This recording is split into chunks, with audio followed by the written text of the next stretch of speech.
Hi, hello, and welcome to episode 1 of the Creation Saga Concept Cauldron.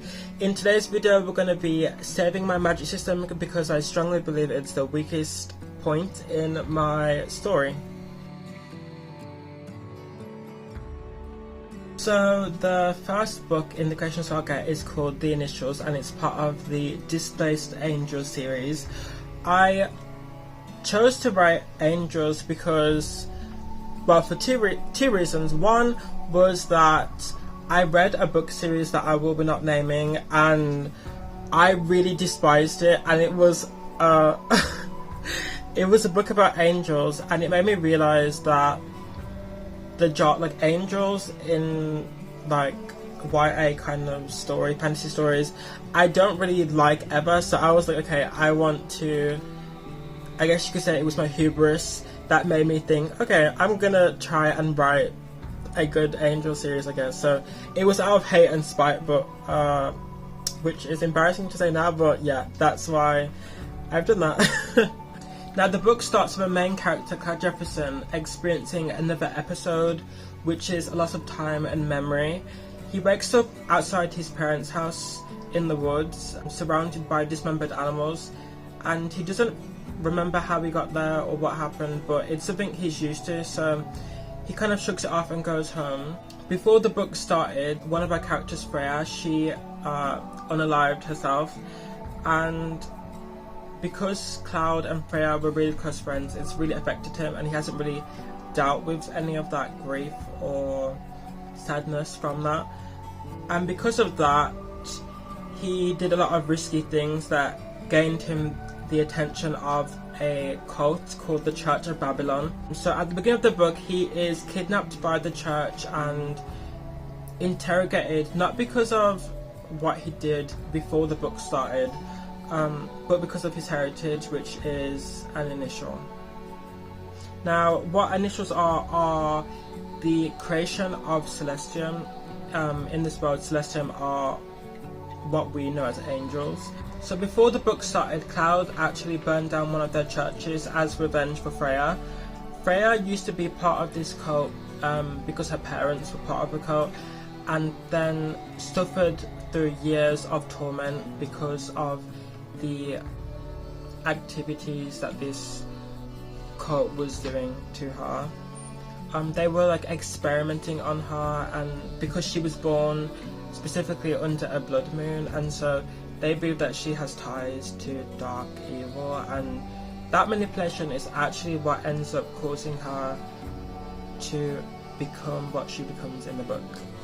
Now, the Church of Babylon mistake him for being a demon of sorts, and so that's why they kidnapped him, for revenge, and also because they believe him to be a demon. So Cloud is immediately rescued by an actual demon called Halal. He is a fallen angel, but he did not fall to the dark realm like other angels did. So after the events of the church, and then also fighting against the green dragon Mortalix, if you want to find out what that is, go and read the book. Cloud basically discovers that he is an initial, so he has elemental powers, control over fire, and so Amy and Jonathan, they worry about him being discovered because for years they've been the ones protecting him and keeping him in hiding from outside forces. In this part of the book, the characters reference a truce of sorts, and part of this truce is that Cloud and everyone else essentially can't learn about his true identity. But because the cat is not out of the bag and he has discovered his powers, they decide to send him to South Silver Oak Academy, which is a high school, college, kind of in between phase, for initials to like learn to control their abilities and powers. So, as the title says of this video, I'm trying to save my magic system because that is by far the weakest part of the story. Now, because I've been working on this for so long, I've actually written several drafts for this book. I think I'm at draft 6 or 7 now, and I've reached a point where I really like the storyline. I've had the characters down since the beginning. Like, character plotting and writing is I think my strongest like ability as a writer, to like create and harness characters.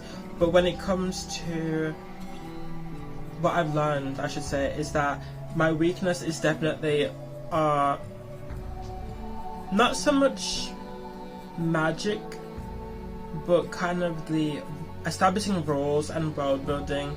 I feel like that's where I lack a lot, just because I prefer just focusing on characters. So yeah, that's why I feel like the world building is lacking. So in today's video, I really want to work on improving my magic system and also improving the world building.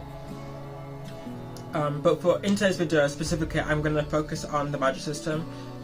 So I spent yesterday, literally last night, working on fixing what I already had, because I don't want to take away what I already have, because I kind of like it, but it definitely needs fixing. So as I said before, the initials are created by the Celestia. The initials is an elemental based magic system. So we have fire, water, nature, metal, air, and then a special group of initials called the Osirians, who essentially have like miscellaneous powers. So whatever I kind of vibe with, like telepathy or whatever, they have that. Yeah.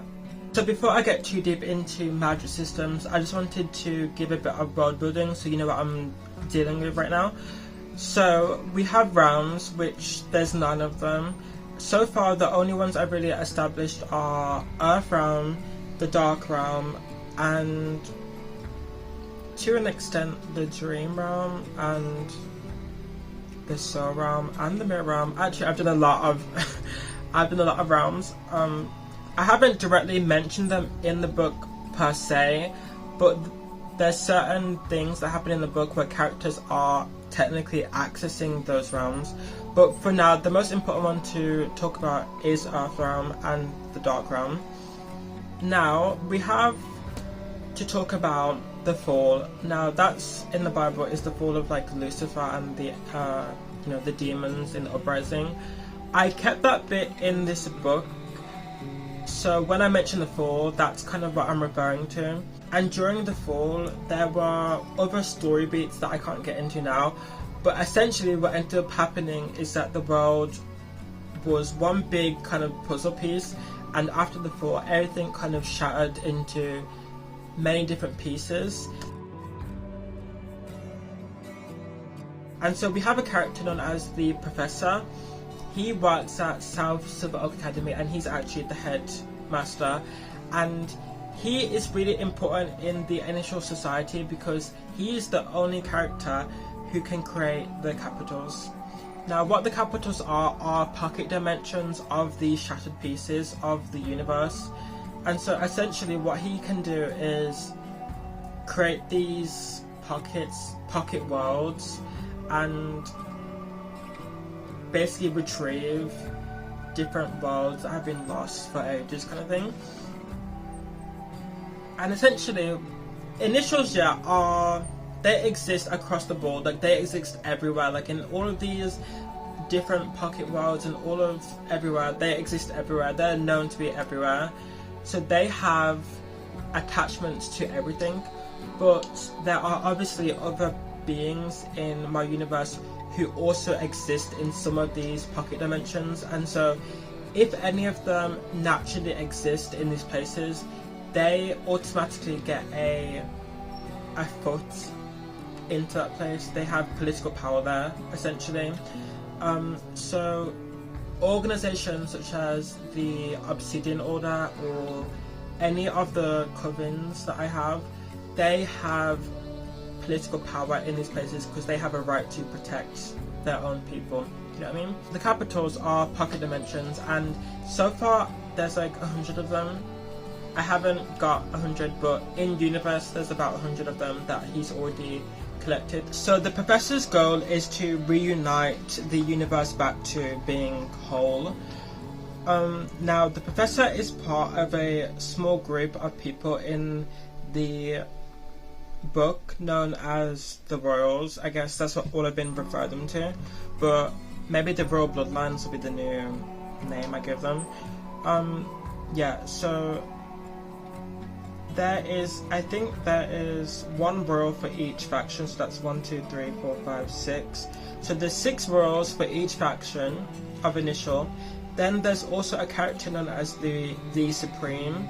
She is the ruler of all initials, and basically it's an elected position. So the creator, which is me, in universe I choose a new Supreme, and she will be the ruler of the initials until she dies, and then I, in universe, choose a new Supreme. And then of course the professor also has a seat. So that is 1, 2, 3, 4, 5, 6, 7, that's 8 seats. So there's 8 seats on the Royal Council. And then we have a group called the Valkyrie Corps, and they are run by Meliora, who is the queen of the metal faction. So the Valkyrie Corps, it's their job to prevent anyone from using unsanctioned magic. Magic is banned inside the royal capital, but also it's banned for general use across the board. The only people that get to use their magic are the initials studying at the academy, and that is because they take part in an event known as the Olympia. The Olympia is basically its own pocket dimension, but it's an arena where the students battle, not to the death, but they basically battle to the death.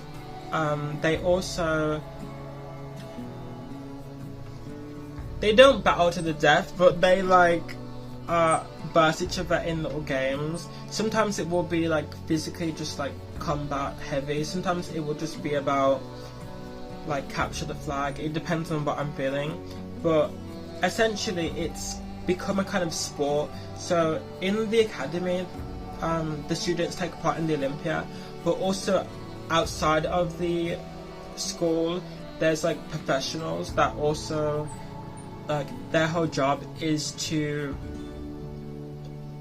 take part in the Olympia.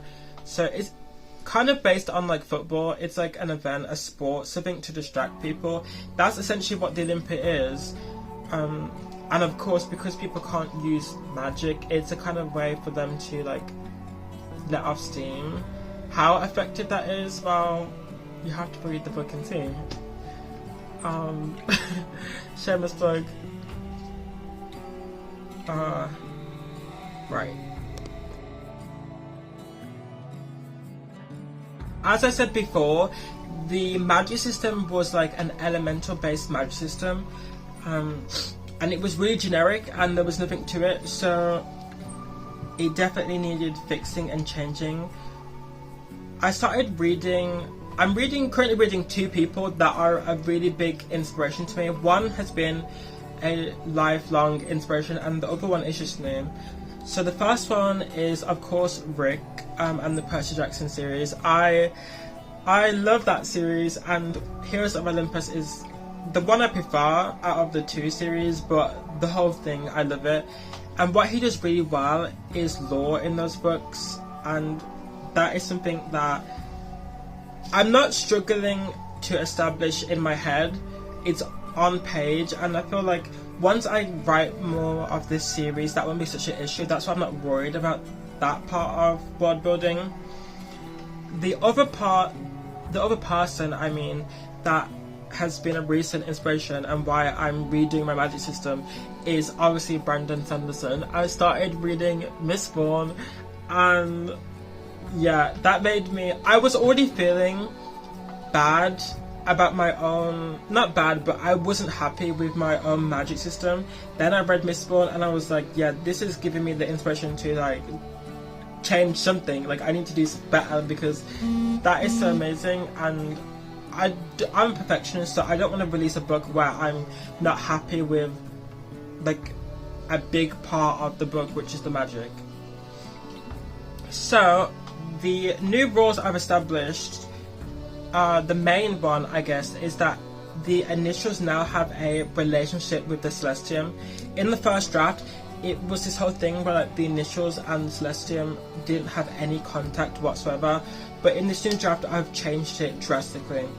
So the way that I want it to kind of work is that the initials, they don't pray directly to the Celestium, but they do kind of like ask for permission to be granted some of their power. So the way that I kind of want it to work is that each initial has already got like an element that they control, but for certain spells I kind of want it that like, not certain spells, but just like everyone has like a base element, but then if you reach out to one of these Celestium, it gives you like a power boost kind of thing, and then like that's like a lifeline, kind of like a blessing is how I imagine I want it to play out. And there'll be a list of angels that grant blessings, but I have a list. I've gotten the list yesterday.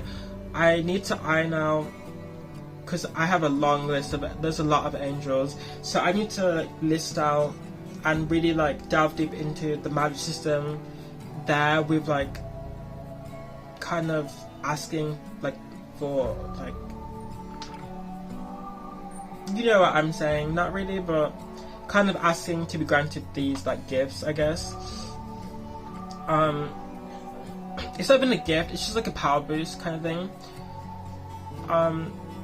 Now the interesting thing about that is, of course, the archangels are going to be part of this list of the angels that kind of gift and bestow these like brandings kind of, but I also thought it'd be interesting to have like a list of like banned angels where like initials are prohibited from using those angels for any kind of power.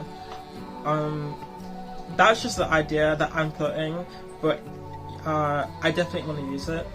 The other aspect to this is that demons were technically angels, and so initials could channel from a demon. Spoilers, maybe. It's not in this book, or is it? No, it's not in this book.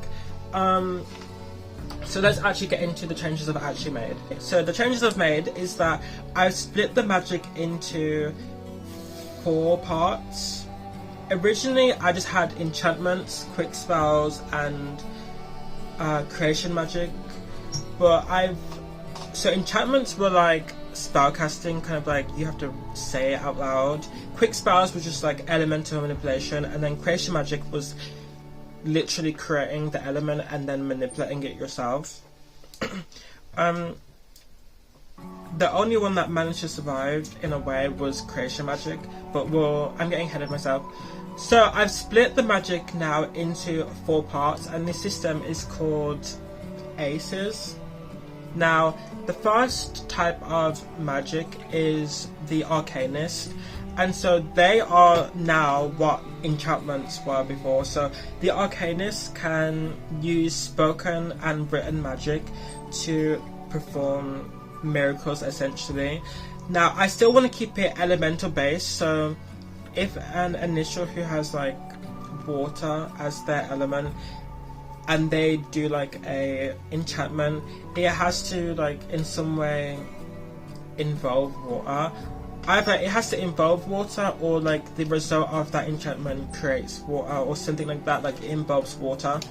But there are a bunch of spells in my head that they don't rely on elements. They're called the compound spells, but that's just not important for now. The next part of Aces is Channelers. Now these are the initials who are extremely powerful, who can literally create an element. Now so far there's only 2 initials in my mind who can do that, One is Cloud, because he's the main character, and there's reasons why he can do that.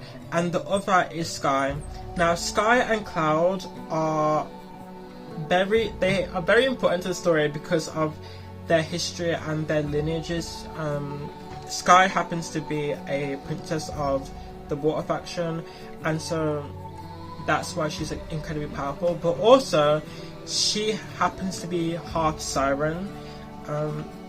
There's certain creatures in the initials who have ties to demons, and I think that I wanted to make sirens be related somewhat to demonology, and so essentially she kind of has that way of tapping into angels and demons kind of thing, which is why she can use creation magic as well. The next kind of magic are evokers. Now these are what quick spells used to be, so it's just like elemental manipulation, kind of basic and boring, but the way I imagine it is that instead of directly affecting it, each person will have to interact with it in a specific way. Like certain characters have to push on it, others have to pull, but so far that's just the basic idea. And then the last one is not going to be in this book, and I don't want to spoil it because it's a big part of the second book, but all I'm going to say is that the last part of the magic system are summoners. That's what I'm saying. And so far, in my mind, there's only one person who can do that, because she literally created this new type of magic. But that's all I'm saying for now. So essentially, this is taking a look at the big scale now, the grand scale of the Creation Saga. In my mind, the Creation Saga is split into 3 parts. So you have the Creation Saga, Destruction Saga, and the Restriction Saga. We are currently in the Creation Saga, obviously, because it's the beginning. But the grand scale I have in my mind is that every magic system that I create is part of one large magic system, which is a light-based magic system. So essentially every character, like every kind of magic system that I make, whenever they kind of use their powers, their eyes light up and it's different colours, and if it's not their eyes, then it will be a part of their body. I have characters, the Van Helsing children, they have markings on their body, on their back specifically, and when they kind of power up, I guess, they the tattoos light up to different colours. Now I got this idea from Marvel actually. You've seen those Marvel posters where it will like show the different characters that all like share a similar colour. I mean, it would be like all the green heroes and all the purple kind of thing. So I had that kind of idea for the grand magic system. So essentially, it's a light-based magic system, and characters' proximity to light determines the power of their magic. So what I mean by that is characters that their magic directly has an effect on light or involves light in any way, they are going to be the stronger characters because of their ability to tap directly into light. The other aspect is that all my characters exist in a spectrum of colours, and the spectrum is red, orange, yellow, green, blue, purple, silver, white, and then black. So every character that I ever write in this Creation Saga will exist in one of these brackets. I'm not sure. Currently that has no effect on anything, but eventually when we get into the Destruction Saga, the colours of certain characters will have an effect on the plot. But spoilers, again, I don't want to spoil anything, but I just want to share that a little bit with you guys.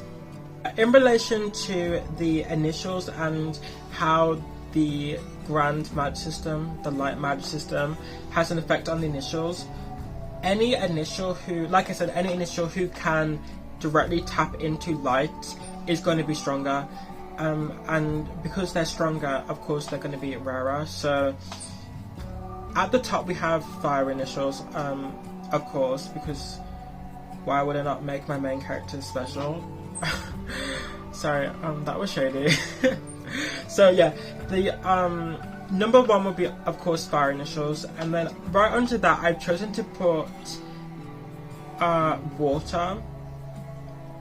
Now, I'm not sure if that belongs there, but looking at the rest of the list, I would kind of put it there. But if you guys have any argument to raise any of these or lower any of these, I'm open to it, because so far I kind of have a loose idea. I'm getting a bit more of an idea, but it's still kind of loose, so I could change anything at any time.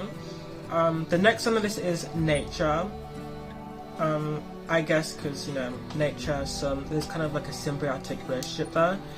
Underneath that is metal. I chose to put them right here because not all metals, but a lot of metals reflect light, and so even though they don't inherently, initials in this bracket don't inherently produce light, they can reflect it, and so I feel like in some sort of way that makes them very unique, so that's why I put them there. The next is air. Honestly, the only reason I put, they're at the bottom technically, but I put them here because they can kind of create, you know, like in the desert sometimes there'll be like oases and stuff like that, so I was like maybe they belong there, I don't know, but they're at the bottom. And then technically at the very bottom is the Osirians. The reason I put the Osirians at the bottom is because they don't get their powers from the same place where other initials get their powers from. They get theirs from the spirit realm, I believe, so their power is drawn from somewhere else, so it's a bit different.